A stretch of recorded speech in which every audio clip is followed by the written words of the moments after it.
Tell me what you think. Don't go back and watch the old ones. The music's really loud and they're really terrible. But unless you just want to torture yourself, you can go ahead and do that too. What's going on, everybody, and welcome back to the Hill Homestead. So in today's video, we are going to do a little walk around and talk to you guys about some of the projects that we are about to hit the ground running with here in the next couple of days, and in the following weeks, the plans that lie ahead, waiting on a few more quotes. But I just want to do maybe like a little update video. Des is currently out of commission. She had a surgery yesterday, so she is down for the count for a little bit. So I'm going to be riding solo in today's video. So you guys hang tight, stick with me, and hopefully you guys get just as excited about this as we are. So just to give you guys a little bit of context, we bought our house in 2020, March of 2020, just before the world shut down. And we run on well water. So everything on our property is electric. We have no water bill. Well, our well pump was roughly 20 years old. And when we bought the home, and come January 2nd of 2021, we started getting air in our water, and we had worried that our pump had gone out. So aside from the fact that we did not have any water, or we did have water, it just had air in it, we needed to figure out why. And our first thought was our well pump was going bad, because normally you get about 20 years out of a good well pump. Well, the bigger issue was we had no idea where our well casing was. That's not something that we had discussed, and we had to find it. So we shut off our water to the house and to all of the spigots on the property, and we began our search for our well casing.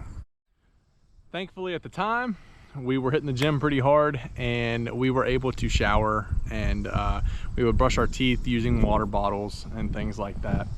But we just started digging. To be honest with you, we could not find it. Nobody knew where it was, including our family. And long story short, we started at the primary source of where we needed our water, which is our house. We found where our water lines came in, and we started digging from there. Well, that water line goes from the house, and we dug across the driveway and all the way down through here to just behind me, where we still have a mess, because I was looking to make some improvements to that, and we never even worried about hooking up our spigots, our water or frost-free hydrants that we have throughout the property. We never worried about hooking them back up, because we are afraid that that is where the leak lies. And so like I say, we just hooked it back up to the house, and we have been running water hoses from a spigot that we hooked up many years ago too, and have been running water hoses all over the property. And that's just run its time for us. That it is expired, and it is time to finally sink some money back into this property and upgrade back to our frost-free hydrants.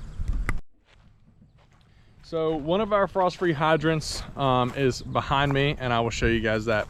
But we are going to hopefully tomorrow start digging our new line from our well casing, and it's going to run roughly about 100 to 130 feet to an original spigot that we have here on the property. I was, kind of at a loss for words there on what it was called again.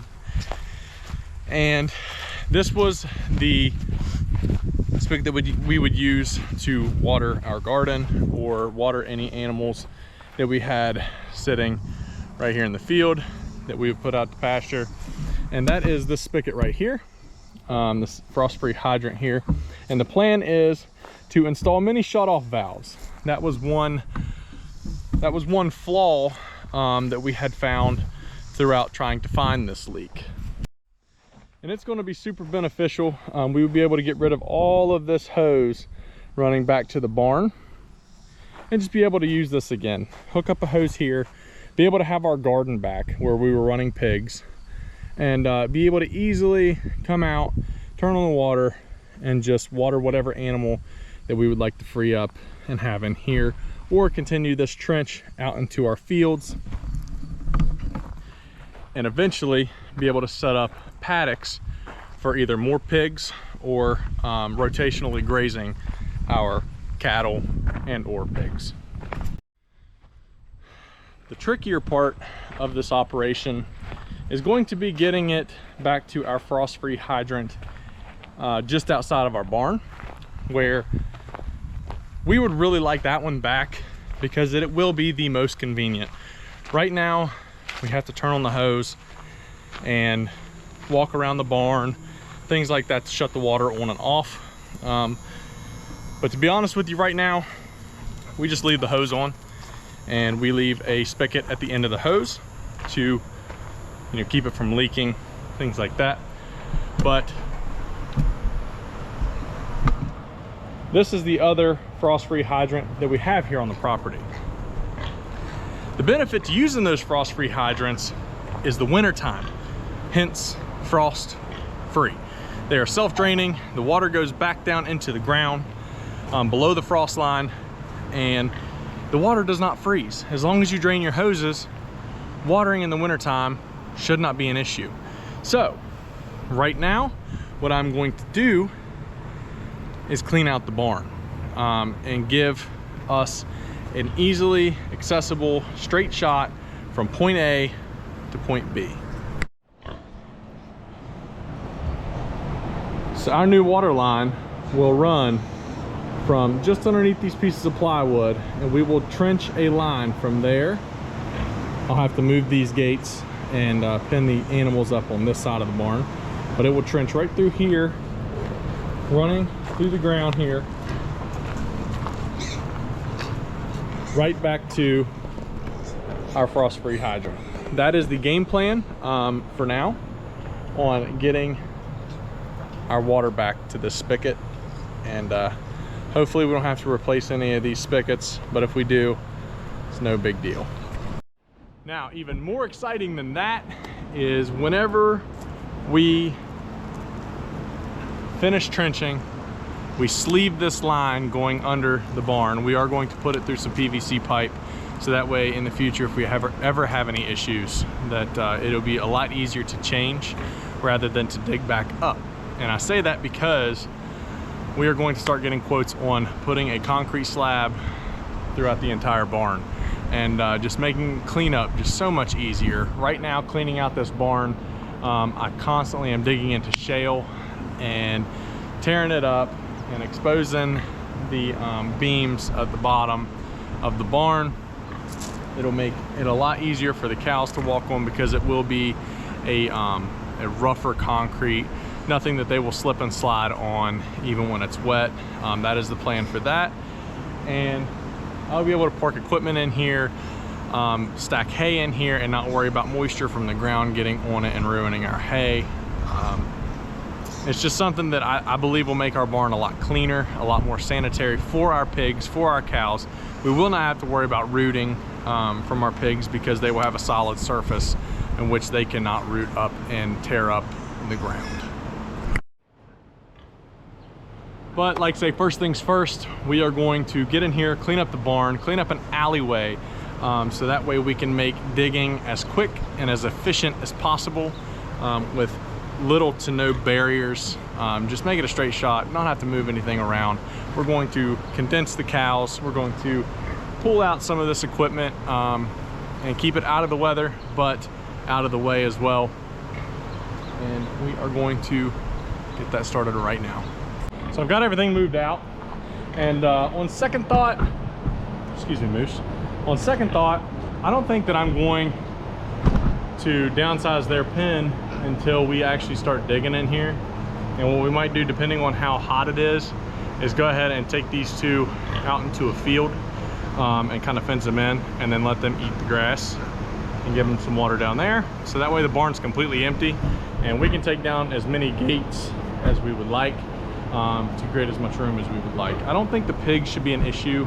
The piglets right here would be the closest thing to the machinery, but again, we will address that issue if it becomes one. I did go ahead, I did go ahead and clean up the rest of the trailer and move it up here.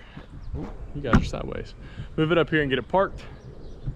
And I'm just gonna kind of take a look around down here, make sure there's nothing that is going to be in the way for the excavator to dig, and then I'll have to move tomorrow.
All right guys, so it is the next day and we have started trenching for our new line, and it is now completely finished on the outside of the barn all the way up to the well casing.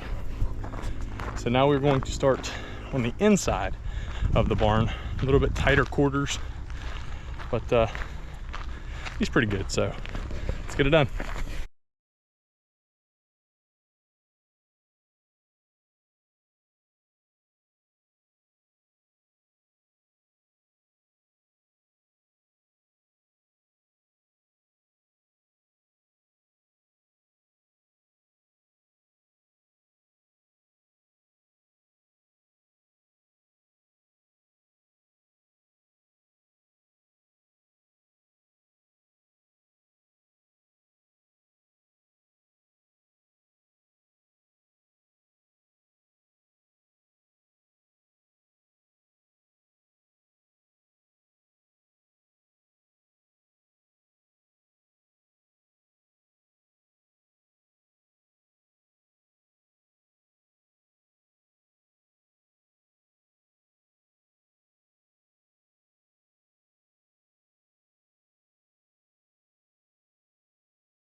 So you guys know that I talk all the time about how hard the ground is at our house, especially there in the barnyard.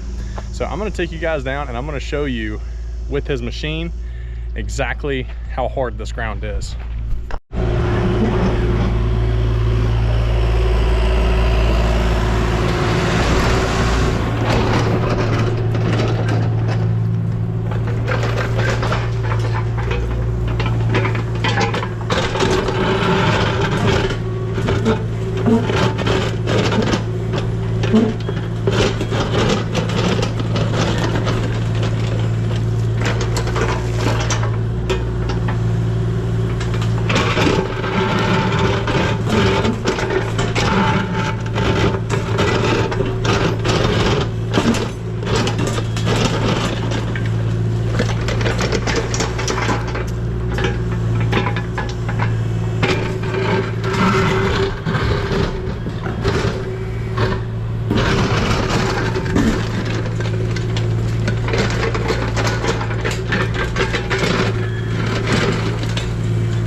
All right guys, so I have not videoed a lot of the process today, but we have covered our trench line to our new faucet here at the barn.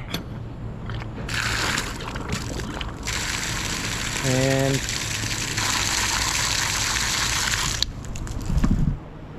we have water. So great success on this side. We are on the other side filling the ditch line in. I'm leaving this dirt, well, not leaving it in the barn, but I'm gonna pull the dirt out of the barn that's left over, keep it in a pile for when this settles. I will be able to take the leftover dirt, aka shale, and I will be able to fill that back in. But we'll try to get the last little bit of filling in this ditch line on camera if he's not done already. Been using the tractor as well as the excavator to get it filled in, but see what we can get.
All right guys, so JR had to leave, but I wanted to start filling this back in a little bit just to get it covered up.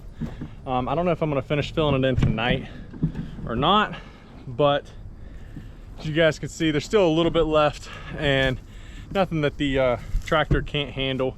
But let me just show you guys what all he did on this side of the well pump. Well pump starts right here, as you guys know, right outside of the barn, and we just trenched it. We found the old line down in here and we pulled the old pipe up out of the ground. It was teed off, one going up into the house and one going up into a hose, or another hydrant that we had kind of put together, and then there was hoses running everywhere. So we went ahead and took that hydrant out, took the tee out, and then teed it off, running a pipe through the ground. And we also sleeved that water line so that way we can put concrete inside of the barn. And then we put another tee in on the other side, and we ran it going this way, as well as hooking it back up to the house. So this pipe, this water line, obviously runs under all of this down to our new hydrant.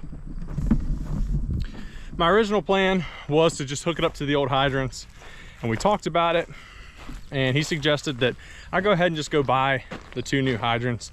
That way everything here, we know exactly, you know, what we've done. We know it shouldn't be the hydrants if there are any leaks. So that's why we went ahead and we sleeved that, put a new hydrant on the barn side as well as this side.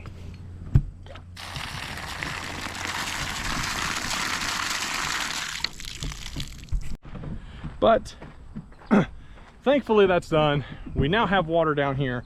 We do not have to run hoses all over the property. And to be completely honest with you, that was never anything that I felt comfortable doing by myself. But now watching, I'm a visual learner, definitely. I like to do it myself after I watch someone else do it. That is how I learn the best. You can tell me how to do it all day long, but unless I watch you do it and maybe have some hands on myself, I'm not gonna know how to do it or feel confident in myself to do it. So after helping with the hookup, seeing how everything is done, I feel fully confident in extending this water line. If we would ever like to continue it back down the driveway, which where it originally went to, or even adding some new frost-free hydrants down near the woodshed where our garden, when we do a big garden year, where that would originally take place. But like I say, we are going to let that settle. I'm going to pull all the extra dirt out of the barn, and I'm going to just pile it up in a centralized location. Probably going to drag everything this way and leave it piled up down there in front of the gate, because we don't really use that gate very often. And when the ground settles, I will just take that dirt and I will fill it in and pack it in again, and continue it until it is completely flat and easy to ride over with a mower. So that is the plan for this. Thankfully, step 1 of this very extensive, lengthy project is done. Now we can start getting concrete quotes for the barn. All right guys, I think that is pretty much going to do it for today's video. Not really sure I taught you much of anything in today's video other than how to watch someone run a piece of equipment. His Kubota excavator, his Mini X, saved me a ton of time, and JR saved me a ton of money today. Coming out and helping me out, that's just the type of person he is. It's always good to have good people in your corner. But like I say, we dug that trench about 3 feet deep, which is plenty here in West Virginia for our frost line. Inside the garage, like I say, we sleeved that, so hopefully that is a long-term investment that'll last us many years. Hopefully this entire project will last us many years. This project has been a long time coming as well. We've been wanting to do this now for about 2 years. So super thankful we won't have water hoses running all over the property, and super thankful that our frost-free hydrants are now working. That'll make things a lot easier as far as watering or washing equipment. But like I say, if you guys want a video, I think I have some extra things left over from the project that I may keep on hand, such as tees and things like that. If you guys want another video showing you how to hook those things up, let me know. I feel much more confident now teaching something like that. So now that I've seen it done and paid very close attention this time. So yeah, if you want to see something like that, just reach out in the comments and let me know. But like I said, this is a lot of fun actually doing projects here on the homestead, investing back into our property and just making it better.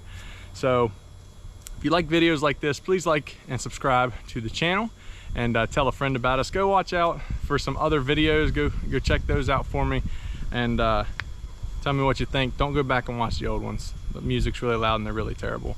But unless you just want to torture yourself, you can go ahead and do that too. But thank you guys for hanging out with us, and we'll see you next time.